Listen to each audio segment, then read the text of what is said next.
Argentina football ದಂತಕತೆ Lionel Messi ಹಾಗೂ ಅವರ ತಂಡದ ವಿರುದ್ಧ ಕೇರಳ ಸರ್ಕಾರ ಕಾನೂನು ಸಮರಕ್ಕೆ ಮುಂದಾಗಿದೆ. ಮೆಸ್ಸಿ ಹಾಗೂ ತಂಡ ಕೇರಳಕ್ಕೆ ಬಂದು ಆಟವಾಡಲು ಸುಮಾರು 250 ಕೋಟಿ ರೂಪಾಯಿ ಪಡೆದು ವಂಚಿಸಿದ್ದಾರೆ ಅಂತ ಕೇರಳ ಕ್ರೀಡಾ ಸಚಿವ ಅಬ್ದುರ್ ರೆಹಮಾನ್ ಗರಂ ಆಗಿದ್ದಾರೆ. ಕ್ರೀಡೆ ಬಗ್ಗೆ ಹಲವು ಸುತ್ತಿನ ಚರ್ಚೆಗಳನ್ನು ನಡೆಸಿ ಪ್ರಾಯೋಜಕರನ್ನು ಹುಡುಕಿ 250 ಕೋಟಿ ರೂಪಾಯಿ ನೀಡಿದ್ದೇವೆ. ಅರ್ಜೆಂಟೀನಾ ತಂಡವು ಹಣ ಪಡೆದು ವಂಚಿಸಿದೆ ಅಂತ ಗಂಭೀರ ಆರೋಪ ಮಾಡಿದ್ದಾರೆ. ಮಾತ್ರವಲ್ಲದೆ ಈ ಸಂಬಂಧ ಕಾನೂನು ಹೋರಾಟ ಮಾಡುವುದಾಗಿ ತಿಳಿಸಿದ್ದಾರೆ.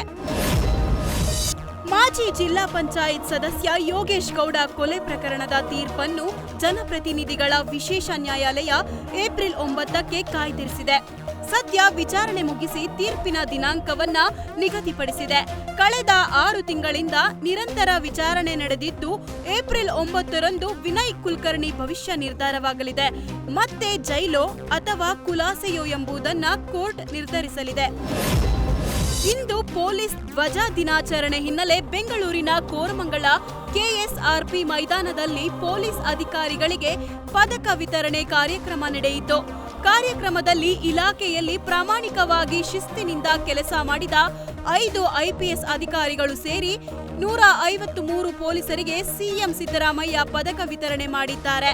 ಕಾರ್ಯಕ್ರಮದಲ್ಲಿ ಗೃಹ ಸಚಿವ ಡಾಕ್ಟರ್ ಜಿ ಪರಮೇಶ್ವರ್, ಡಿಜಿ ಹಾಗೂ ಐಜಿಪಿ ಸಲೀಂ ಹಾಗೂ ಹಿರಿಯ ಪೊಲೀಸ್ ಅಧಿಕಾರಿಗಳು ಭಾಗಿಯಾಗಿದ್ದರು.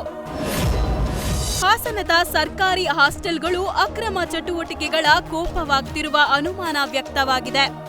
ಮಾರ್ಚ್ 12ರಂದು ವರುಣ್ ಎಂಬ ಯುವಕನ ಹತ್ಯೆಯಲ್ಲಿ ಭಾಗಿಯಾಗಿದ್ದ ಆರೋಪಿ ಪೃಥ್ವಿ ಕೊಲೆ ಮಾಡಿದ ನಂತರ ಸರ್ಕಾರಿ ಎಸ್ಸಿ/ಎಸ್ಟಿ ಹಾಸ್ಟೆಲ್ನಲ್ಲಿ ಆಶ್ರಯ ಪಡೆದಿದ್ದ. ಈ ವೇಳೆ ಪೊಲೀಸರು ಆರೋಪಿಗಾಗಿ ಹಾಸನದ ಆಕಾಶವಾಣಿ ಹಿಂಭಾಗವಿರುವ ಹಾಸ್ಟೆಲ್ನಲ್ಲಿ ತನಿಖೆ ನಡೆಸಿದ್ರು. ಈ ವೇಳೆ ಆರೋಪಿ ಹಾಗೂ ಕೃತ್ಯಕ್ಕೆ ಬಳಸಿದ್ದ ಆಯುಧಗಳನ್ನ ಪೊಲೀಸರು ವಶಕ್ಕೆ ಪಡೆದಿದ್ದಾರೆ. ಇನ್ನು ಕಳೆದ ರಾತ್ರಿ ಧರ್ಮರಾಯ ದೇಗುಲ ಮುಂದೆ ಸಾವಿರಾರು ಭಕ್ತರು ಸೇರಿದ್ದ ಸ್ಥಳದಲ್ಲಿ ಆಗ್ತಿದ್ದ ಅನಾಹುತ ಜಸ್ಟ್ ಮಿಸ್ ಆಗಿದೆ. ಬೆಂಗಳೂರಿನಲ್ಲಿ ನಡೆದ ಕರಗ ಉತ್ಸವದಲ್ಲಿ ತಡರಾತ್ರಿ 1 ಗಂಟೆ 23 ನಿಮಿಷಕ್ಕೆ ಸಿಸಿಟಿವಿ ಕಂಬ ಶೇಕ್ ಆಗಿದೆ. ಸಾವಿರಾರು ಭಕ್ತರು ಸೇರಿದ್ದ ಸಮಯದಲ್ಲಿ ನುಗ್ಗಲು ಆರಂಭವಾದಾಗ ಈ ಘಟನೆ ಸಂಭವಿಸಿದೆ. ಕಂಬ ಶೇಕ್ ಆಗ್ತಿದ್ದಂತೆ ಅಲ್ಲಿ ಜನರು ಕೈಯಲ್ಲಿ ಹಿಡಿದು ಆಗೋ ಅವಾಂತರ ತಪ್ಪಿಸಿದ್ದಾರೆ. ಇದರಿಂದಾಗಿ ಕೂದಲೆಳೆ ಅಂತರದಲ್ಲಿ ಭಕ್ತರು ಪಾರಾಗಿದ್ದಾರೆ. ಘಟನೆಯ ಎಕ್ಸ್ಕ್ಲೂಸಿವ್ ದೃಶ್ಯ ನ್ಯೂಸ್ ಫಸ್ಟ್ಗೆ ಲಭ್ಯವಾಗಿದೆ. ಭೂಮಿಯ ಸುಮಾರು 10 ಅಡಿ ಆಳದಲ್ಲಿ 70 ಚೀಲ ಗೋಧಿ ಮೂಟೆ ಪತ್ತೆಯಾಗಿದೆ. ಈ ಘಟನೆ ಚಿಕ್ಕಮಗಳೂರು ಜಿಲ್ಲೆಯ ತರೀಕೆರೆ ತಾಲೂಕಿನ ಕಿತ್ತೂರು ರಾಣಿ ಚೆನ್ನಮ್ಮ ವಸತಿ ಶಾಲೆಯಲ್ಲಿ ನಡೆದಿದೆ. 2 ವರ್ಷದ ಹಿಂದೆ ವಸತಿ ಶಾಲೆಯ ಮಕ್ಕಳಿಗೆ ಬಂದಿದ್ದ ಗೋಧಿಯನ್ನ ಶಾಲೆಯ ಪ್ರಾಂಶುಪಾಲ ಭೂಮಿಯಲ್ಲಿ ಊತಿಟ್ಟಿದ್ದ. ಗೋಧಿ ಇದ್ದರೂ ಮಕ್ಕಳಿಗೆ ಊಟಕ್ಕೆ ಚಪಾತಿ ಮಾಡಿ ಕೊಟ್ಟಿರಲಿಲ್ಲ. ಹೀಗಾಗಿ ಹಲವು ಅನುಮಾನಗಳಿಗೆ ಪ್ರಾಂಶುಪಾಲನ ನಡವಳಿಕೆಗೆ ಕಾರಣವಾಗಿದೆ. ಈ ವೇಳೆ ಸಾರ್ವಜನಿಕ ದೂರಿನಡಿ ಗುಂಡಿ ತೆಗೆಸಿದಾಗ ಪ್ರಕರಣ ಬಯಲಾಗಿದೆ. ಬೆಂಗಳೂರಿನಲ್ಲಿ ಹನಿ ಟ್ರ್ಯಾಪ್ ಮುಗಿತು. ಇದೀಗ ಮನಿ ಟ್ರ್ಯಾಪ್ ಶುರುವಾಗಿದೆ. ನಗರದಲ್ಲಿ ಇರುವ ಕೆಲ ಹುಡುಗಿಯರು ಟಿಂಡರ್ ಆಪ್ನಲ್ಲಿ ಹುಡುಗರ ಜೊತೆ ಸ್ನೇಹ ಬೆಳೆಸಿ ವಂಚನೆಗೆ ಇಳಿದಿದ್ದಾರೆ. ಇದೇ ರೀತಿ ಇಲ್ಲೊಬ್ಬ ಸಾಫ್ಟ್ವೇರ್ ಹುಡುಗನನ್ನು ಬಲೆಗೆ ಬೀಳಿಸಿಕೊಂಡಿದ್ದಾರೆ. ಪಬ್ ಲೊಕೇಶನ್ ಕಳುಹಿಸಿ ಟೆಕ್ಕಿಗೆ ಬರೋಕೆ ಹೇಳಿ ಬಳಿಕ ಆತನ ಜೊತೆಯೇ ಟಕೀಲಾ ಶಾಟ್ಸ್ ಆರ್ಡರ್ ಮಾಡಿದ್ದಾರೆ. ಬರೀ 20ರಿಂದ 30 ನಿಮಿಷದಲ್ಲಿ 4-5 ಟಕೀಲಾ ಶಾಟ್ಸ್ ತಗೊಂಡಿದ್ದಾರೆ.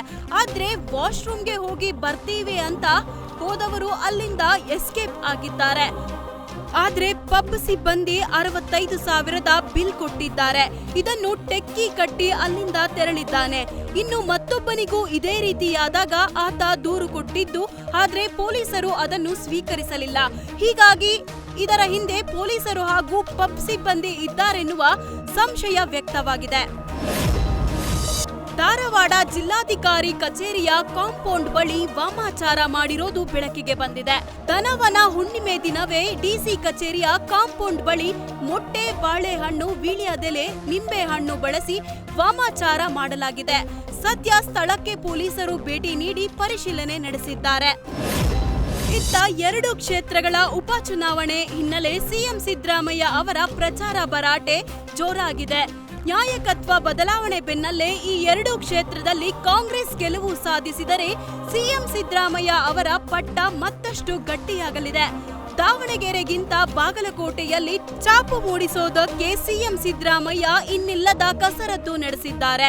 ತಮ್ಮ ಆಪ್ತನ ಕುಟುಂಬಕ್ಕೆ ಟಿಕೆಟ್ ಕೊಡಿಸಿರುವ ಕಾರಣ ಆರಂಭದಲ್ಲೇ ಕ್ಷೇತ್ರಕ್ಕೆ ಎಂಟ್ರಿ ಕೊಟ್ಟು ಉಮೇಶ್ ಮೇಟಿ ಪರ ಭರ್ಜರಿ ಪ್ರಚಾರ ನಡೆಸಿದ್ದಾರೆ.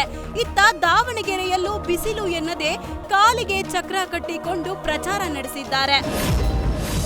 ಹೋಟೆಲ್ ಆಹಾರದ ದರ ಏರಿಕೆಯಿಂದ ಜನ ಶಾಕ್ ಆಗಿದ್ದಾರೆ. ಯುದ್ಧದಿಂದಾಗಿ ಗ್ಯಾಸ್ ಸಮಸ್ಯೆ ಎದುರಾಗಿದ್ದಕ್ಕೆ ಇದೀಗ ಹೋಟೆಲ್ ಊಟದ ದರ ಏರಿಕೆಯಾಗಿದೆ. ಇದರಿಂದಾಗಿ ಹೋಟೆಲ್ ಪ್ರಿಯರಿಗೆ ದರ ಏರಿಕೆ ಬಿಸಿ ತಟ್ಟಿದೆ. ನಿನ್ನೆಯಿಂದ ವಿದ್ಯುತ್, ನೀರಿನ ದರ, ಟೋಲ್ ದರ ಏರಿಕೆಯಾಗಿದೆ. ಹೀಗಾಗಿ ಹೋಟೆಲ್ನಲ್ಲಿ ಸಿಗುವ ಪದಾರ್ಥಗಳ ದರ ಹೆಚ್ಚಿಸೋದಕ್ಕೆ ಹೋಟೆಲ್ ಮಾಲೀಕ ಸಂಘ ಪ್ಲಾನ್ ಮಾಡಿದೆ. ಇದೀಗ ಮಾಲೀಕರ ಸಂಘ ಯಾವುದೇ ಕಡಿವಾಣ ಹಾಕುವುದಿಲ್ಲ ಅಂತ ಸಂಘದ ಅಧ್ಯಕ್ಷ ಪಿ.ಸಿ. ರಾವ್ ಹೇಳಿದ್ದಾರೆ.